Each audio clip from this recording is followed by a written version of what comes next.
ഒരു ബിടെക് അപാരത.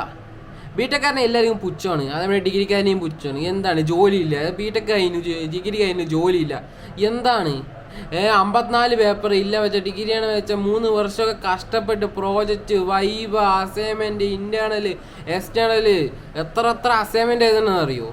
പിന്നെ എത്ര സാർമാൻ്റെ ചീത്ത കേട്ട് ചിരിച്ച് നിൽക്കണം അറിയോ? പിന്നെ എത്ര ഫീസ് കെട്ടിയിട്ടാണ് പാസ്സാകണം അറിയോ? ഓരോ പഠിക്കുന്നതും വെറുതെ പുച്ഛിക്കരുത്. അവർ കഷ്ടപ്പെട്ട് തന്നെ 54 പേപ്പറും അതേമാതിരി ഡിഗ്രിയിൽ 3 വർഷവും അതേമാതിരി ബിടെക്കിന് 4 വർഷമൊക്കെ കഷ്ടപ്പെട്ട് പാസ്സാണ്. എന്നിട്ട് അവസാനം ഏതെങ്കിലും ജോലിക്ക് വേണ്ടി നോക്കുമ്പോൾ ജോലിയിൽ ചോദിക്കുമ്പോൾ സ്കില്ലുണ്ടോ, അതേമാതിരി ഇൻ്റർവ്യൂ ചിലപ്പോൾ ഫെയിലാവും, ചെറിയ കുറവുള്ളൂ, ചിലപ്പോൾ ഇംഗ്ലീഷ് അറിയില്ല, അങ്ങനെ കുറേ പ്രശ്നങ്ങൾ വരും.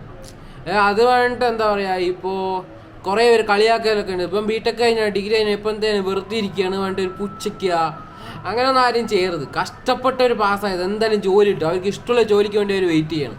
അതുവരെ അവർ വെയിറ്റ് ചെയ്തുകൊണ്ടിരിക്കുന്നതുകൊണ്ട് ജോലി കുറേ സമയമായിട്ടാണ് നല്ല ജോലി കിട്ടും. വെറുതെ നിങ്ങളെ പുച്ഛിച്ച് തള്ളുന്ന നിങ്ങളുടെ ഫ്രണ്ട്സിന് ഇത് മെൻഷൻ ചെയ്യുക. ആരാ പുച്ഛിച്ച് തള്ളുന്ന അവന് മെൻഷൻ ചെയ്തിട്ട് ഈ വീഡിയോ മാക്സിമം ഷെയർ ചെയ്യുക.